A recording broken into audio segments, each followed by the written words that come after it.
Saya mau menjelaskan tentang PSAK dan di sebelah kanan saya ini PT Antam, yaitu PT Aneka Tambang.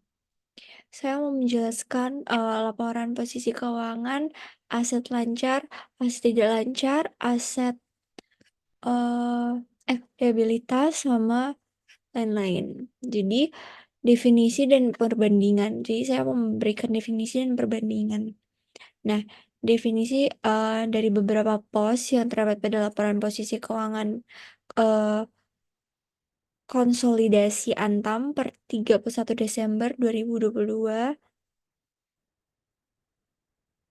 dan 2021 beserta perbandingan dengan PSAK sebagai berikut. Nah, yang pertama ada Yang pertama ada kas. Nah, setara kas yaitu cash atau cash equivalent.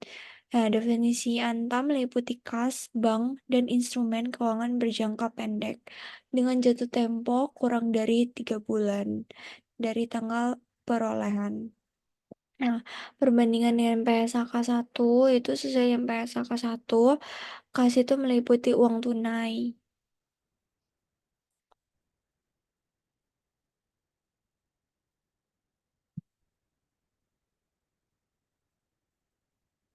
Kas itu meliputi uang tunai dan surat berharga yang dapat di eh, diuangkan segera. Nah, yang kedua, piutang usaha atau trade receivables. Nah, definisi Antam itu jumlah tagihan yang masih harus diterima dan penjualan barang atau jasa dalam operasi normal. Nah, perbandingan dengan PSAK 1 yaitu PSAK 1 mengatur bahwa piutang usaha meliputi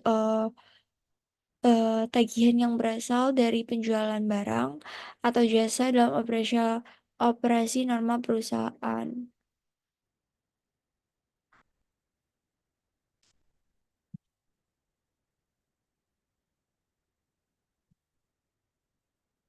Dan yang ketiga, persediaan atau inventory. Nah, definisi Antam sendiri itu meliputi barang-barang yang dimiliki untuk dijual dalam proses produksi dan barang-barang yang sedang eh, dalam proses pengiriman.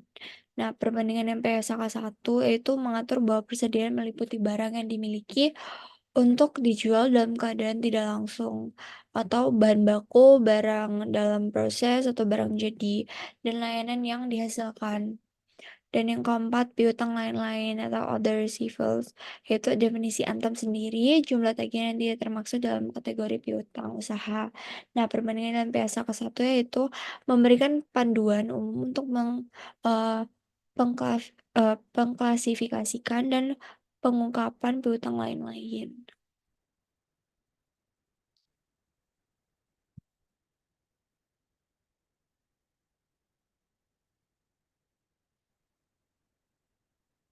Dan yang kelima, aset keuangan lancar lainnya, yaitu definisi Antam sendiri.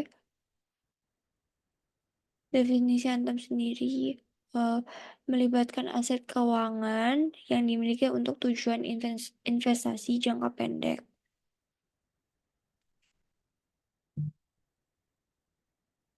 Dan yang perbandingan dengan PSAK 1 itu memberikan panduan umum terkait dengan pengklasifikasikan dan eh, pengungkapan aset keuangan.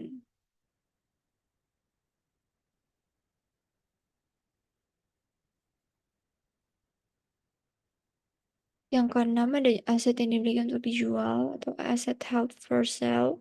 Nah, definisi Antam sendiri, aset yang dimiliki dengan tujuan dijual dan klasifikasi sebagai aset yang akan dihentikan. Nah, perbandingan dengan PSAK 1 yaitu menyediakan pedoman tentang pengakuan atau pengukuran dan pengungkapan aset yang dihentikan.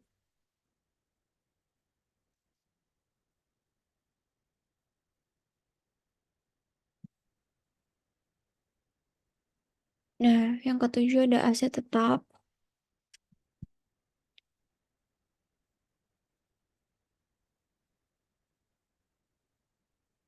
Aset tetap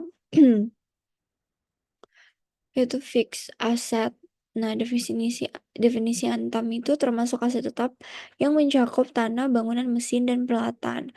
Perbandingannya, BSK 1 itu memberikan panduan terkait dengan definisi, pengakuan, dan pengukuran aset tetap.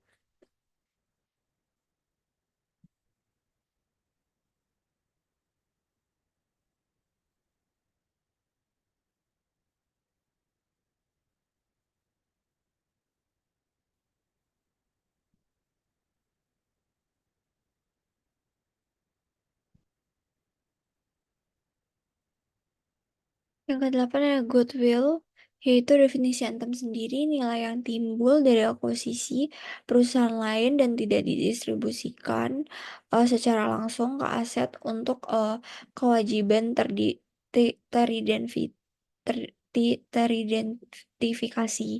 Dan perbandingannya dengan PSK 1 itu memberikan pedoman terkait pengakuan dan pengukuran goodwill. Dan yang kesembilan, aset pajak tangguhan.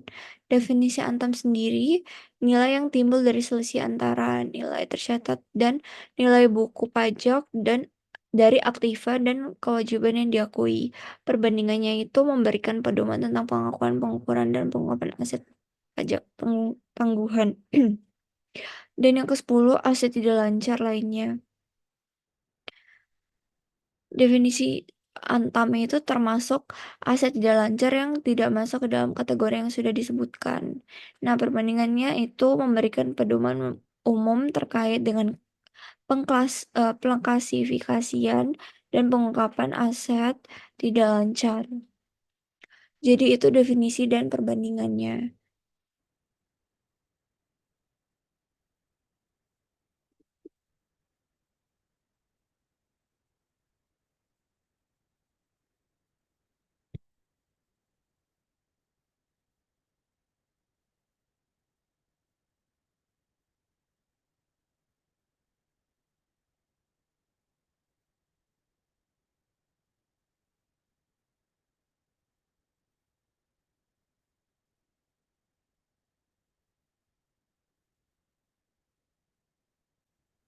Halo semua, selamat datang kembali. Hari ini kita akan membahas metode depresiasi yang sering digunakan dalam akuntansi.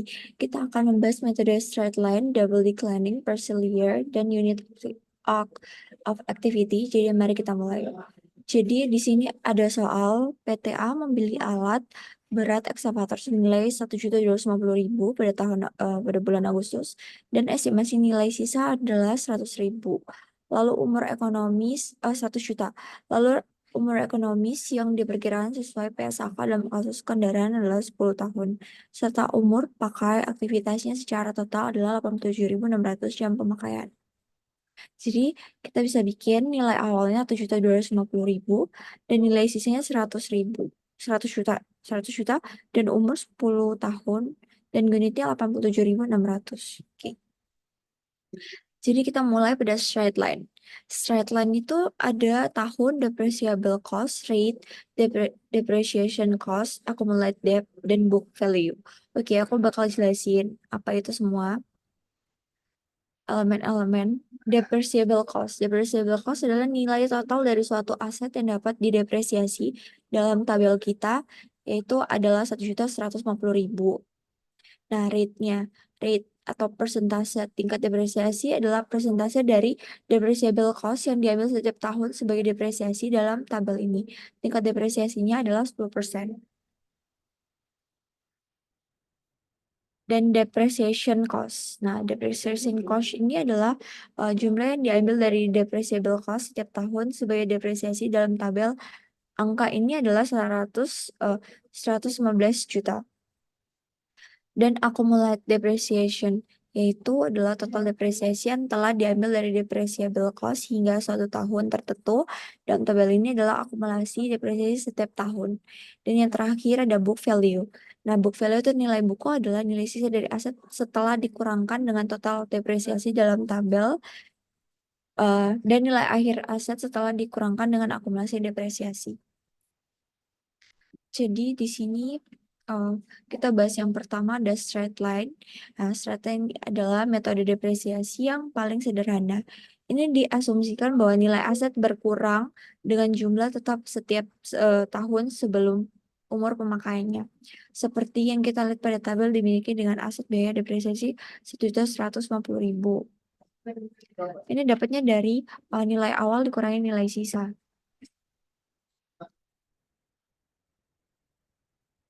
Dan biaya yang dapat didepresiasikan sebesar setiap tahunnya sebesar 10%, yaitu 100% bagi umur, yaitu 10 tahun. Nah, setiap tahun biaya depresiasi dihitung dengan mengalihkan biaya yang dapat didepresiasikan dengan presentasi yang depresiasi, akumulasi depresiasi, kemudian ditambahkan setiap tahunnya untuk mendapatkan nilai buku. Seperti ini. Namun nilai awal dikurangin sama akumulatif. Depresiasi ini dikali depreciable cost dikali rate, jadi dapat ini. Accumulate debt itu dapat dari ini. 100 ini dapat dari yang di samping ini, terus disalin ke sebelah, terus saling menambahkan, jadinya dapat jumlah untuk akumulasi debt. Jadi hasilnya adalah perubahan nilai buku yang dapat linear setiap tahun. Metode ini mudah dimengerti dan diterapkan untuk membuatnya menjadi pilihan yang umum.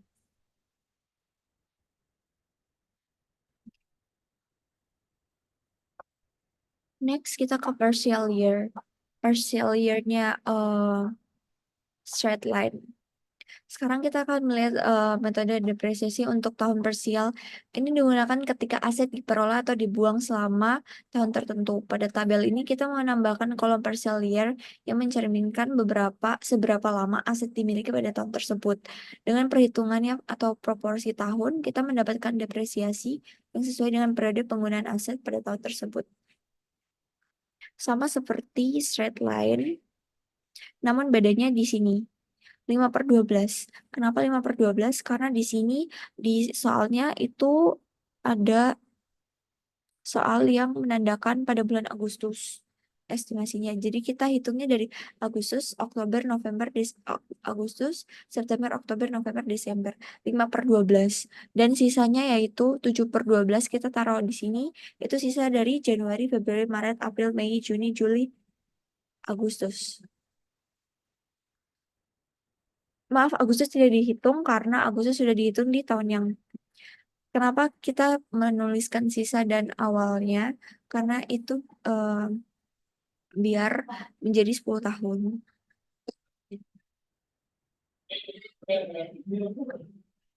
Jadi kita ke unit of activity. Nah, terakhir kita akan bahas metode unit of activity. Metode ini menghitung depresiasi berdasarkan unit of aktivitas atau penggunaan aset. Pada tabel ini kita memiliki aset yang didepresiasikan berdasarkan jumlah unit. Biaya depresiasi dihitung dengan membagi biaya yang dapat didepresiasikan dengan total unit yang diharapkan. Dengan metode ini, depresiasi dihitung berdasarkan penggunaan aktual aset yang bermanfaat jika penggunaan tidak dapat merata sepanjang tahun. Ini, unit kita dapat dari mana? Itu dari 87.000 yang di sini dibagi 10.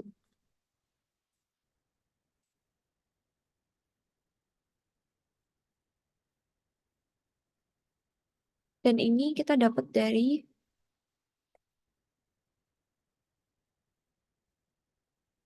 depreciable cost-nya straight line dibagi sama 87.600. Ini sama seperti tadi, yaitu dikalikan unit dikali cost. Accumulate sama, namun di bawahnya hanya penambahan satu sama lain. Book value-nya accumulate dikurangi nilai awal. Next kita ke double decline. Nah, double decline ini kita akan melihat metode double decline. Metode ini mempercepat depresiasi dengan tingkat depresiasi yang 2 kali lebih cepat dari metode straight line. Pada tahun pertama kita mengalami 2 kali dari tingkat depresiasi straight line dan mengalihkannya dengan nilai buku. awal. Proses ini diulang setiap tahun, hasilnya adalah depresiasi yang lebih cepat di awal umur aset, memberikan nilai buku yang lebih rendah pada awalnya.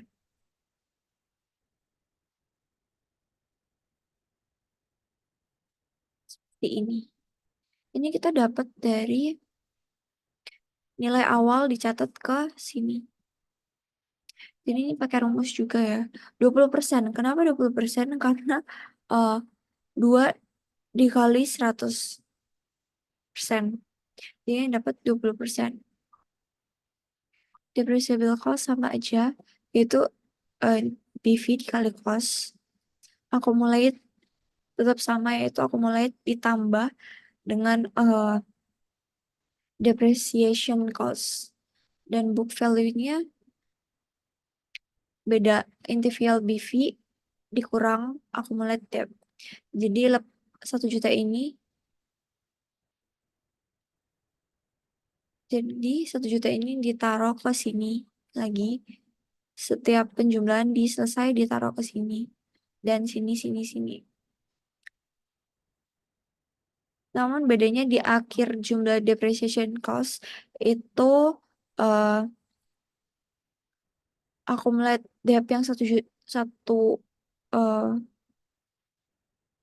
82 juta 82 juta 840 ribu ini dikurangin sama 1 M 150 juta.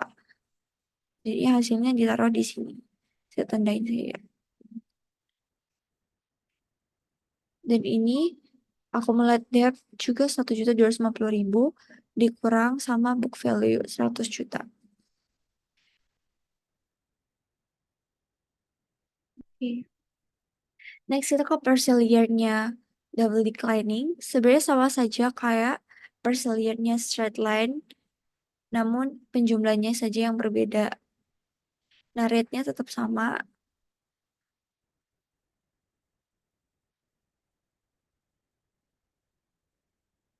Ini kita tarik tetap dari book value.